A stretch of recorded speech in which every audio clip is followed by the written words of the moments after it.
Okay, let's unpack this. Today, we are diving deep into a beautifully frustrating mystery, and this one is pulled directly from a dedicated gardener's notes. Right. And we're not talking about, pests or pH balance. This is about fundamentally misunderstanding an entire species. Yeah, we're talking about the rabbit's foot fern, Davallia solida. It's a plant known for those fuzzy creeping rhizomes and for driving dedicated cultivators absolutely crazy. I can imagine. This gardener's story is just a perfect example of how trying to force nature into a conventional box is, well, it's going to lead to failure every single time. Absolutely. So, our mission today is to solve this cultivation conundrum. Why did this gardener fail repeatedly to get intentional, successful propagation? And they tried, like half a dozen different setups? At least, yeah. And the key is how one chance field observation, a real aha moment, revealed the plant's secret. And it was purely architectural, hinging on two core ecological concepts. And that's the shortcut we're giving you today. Exactly. It's a great piece of learning because it shifts the entire focus from input, soil, water, fertilizer, to structure. I mean, when we talk about finding the sweet spot for any organism, sometimes the answer isn't changing the recipe, it's changing the furniture. I love that, changing the furniture. So let's start with the scale of the challenge here. The notes, they're meticulous. The gardener didn't just, plop a pot in a corner. They experimented with high humidity terrariums, controlled light, different potting mixes, everything from standard peat to orchid bark, even those specialized chunky aeroid mixes. Right. And despite all that intentional effort, propagation success, and we mean establishing new, thriving rooted plants, was zero, a complete flat line. And the ferns survived, which is important to note. Yes, they didn't immediately die, but they never flourished. They never colonized the way they would in nature. The gardener actually keeps these evaluation ferns almost like reminders of this failure to understand them. And that sustained failure in environments that should theoretically be perfect, high humidity, controlled temps, that's what reveals the gap in knowledge. The gardener was looking for a biological need, right? Like a trace mineral deficiency or something. When the problem was so much simpler, and this is key for you, the listener, if you are failing to propagate something that you know thrives in the wild, you have to temporarily abandon your controlled environment assumptions. Okay. In this case, the realization was that the answer wasn't in what the fern is, but radically, unequivocally where it's supposed to be. Which brings us to the moment of clarity. The critical field observation. That's a big one. This happened during a casual trip to a regional plant nursery, and it involves stepping away from the cultivated plants and just looking up. The gardener spotted a cluster of Davallia solida, not in a pot on a bench, but thriving. I mean, absolutely flourishing, high up. We're talking several feet off the ground, firmly attached to the trunk of an old, unidentified tree. Growing right there on the tree in the nursery grounds. Yep. A completely wild observation in a semi-wild place. I can just imagine that moment. You spend months, fussing over this plant in a pot, using distilled water and expensive fertilizer, and then you see its cousin just growing happily, completely unattended, clinging to a piece of wood. And that visual contrast, that struggling potted plant versus the robust elevated cluster, that is the key insight. The location is everything. It forces the question, what is the tree providing that all the careful soil mixes were actually actively preventing? Okay, but I have to play devil's advocate for a second here. Go for it. Couldn't that just be a fluke? Maybe it's just the one strong fern that managed to find a spot. Why is that specific elevated location the secret? Why not just put the potted fern on a high shelf? That's a great question. And it's the transition point, really, between general gardening and ecological understanding. Putting it on a high shelf addresses the elevation, sure. Right. But it doesn't solve the issue of structure and nutrient delivery. That observation immediately brought to mind the ecological term epiphyte. And here's where it gets really interesting. This term, epiphyte, is the first big concept we have to nail down. The sources define it as a plant that grows harmlessly upon another plant or structure, merely for physical support.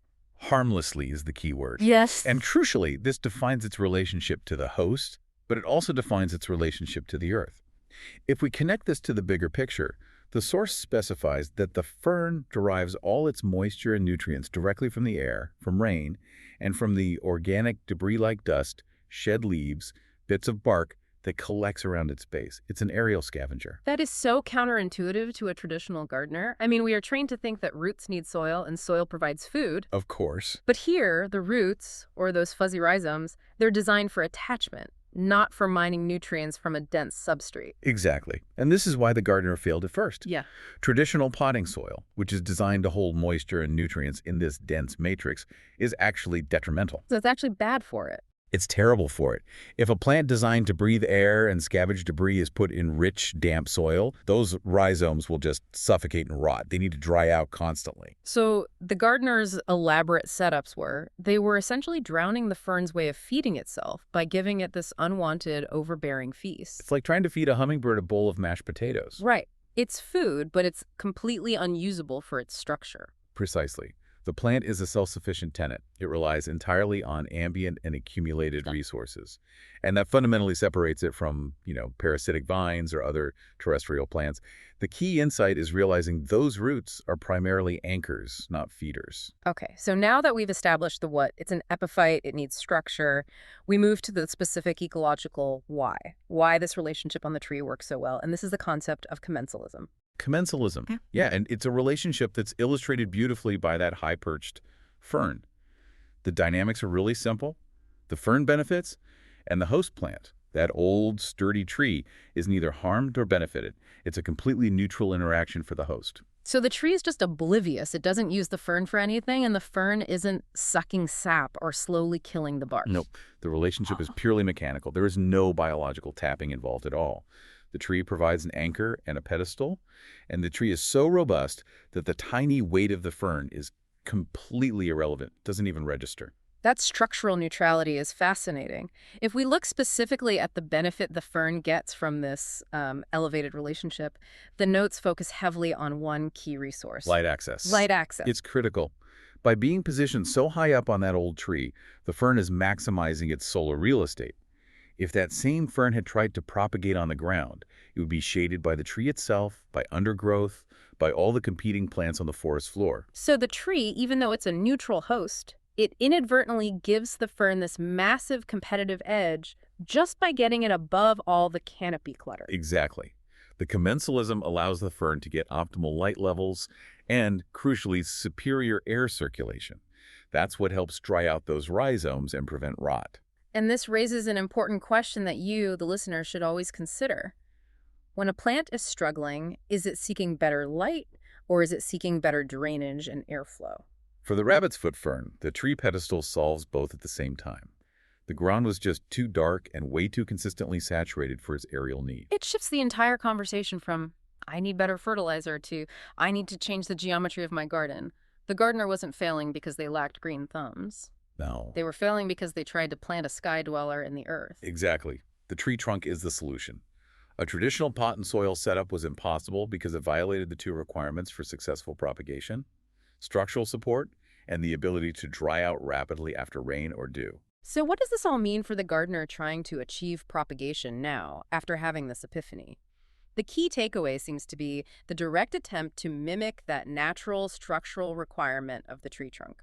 This is the practical application phase, and it's where the gardener's notes get really creative. Mm-hmm. The observation prompted a specific thought experiment, designing a method to mimic this structure by creating a supportive vertical environment. They called it a wall of pots. A wall of pots. That's a brilliant conceptual leap from a rough tree trunk. How would that actually work in practice? Well, it's not a literal wall of stacked soil pots. It's more a structure that offers verticality, rigidity, and maximum aeration. So the gardener is considering things like mounting sections of rough wood or cork bark vertically. Okay.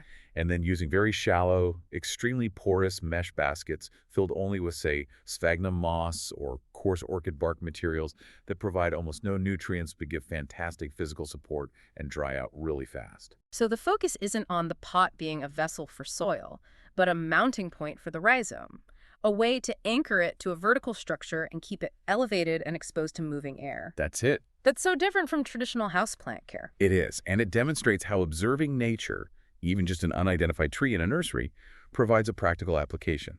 The structure itself is the solution. The wall of pots has to offer support and elevation, allowing the fern to rely entirely on ambient humidity air movement, and whatever tiny bits of organic matter you put in the basket. So the ultimate success criteria then is seeing those fuzzy rhizomes cream out and actually grasp the supportive material rather Yes. than diving deep into the soil. It's about encouraging structural attachment over root establishment in rich media. And that, for you, the listener, is the full journey. You move from the frustration of failure through the observational realization of its epiphyte status to understanding commensalism and how it provides light and drainage, and finally to the practical design solution of a vertical structure. It's a complete knowledge loop. We solved the mystery of the struggling Davallia solida by realizing its needs were fundamentally structural and aerial, not terrestrial. It needed physical support high up, dependence on air, rain, and debris, and the light access that commensalism provides. The discovery ultimately revolves around that simple concept, elevation. It was not some complicated biological compound missing from the soil, but simply the lack of a suitable vertical platform. So for you, the listener, consider this final provocative thought. You likely interact with dozens of species daily that have secrets hidden not in their chemical biology, but purely in their structural relationship with the world around them. Yeah. How many of your own gardening struggles could be solved, not with a new bag of soil, but simply by giving your plants a little lift or just changing the way they anchor themselves? Sometimes success is purely about vertical real estate.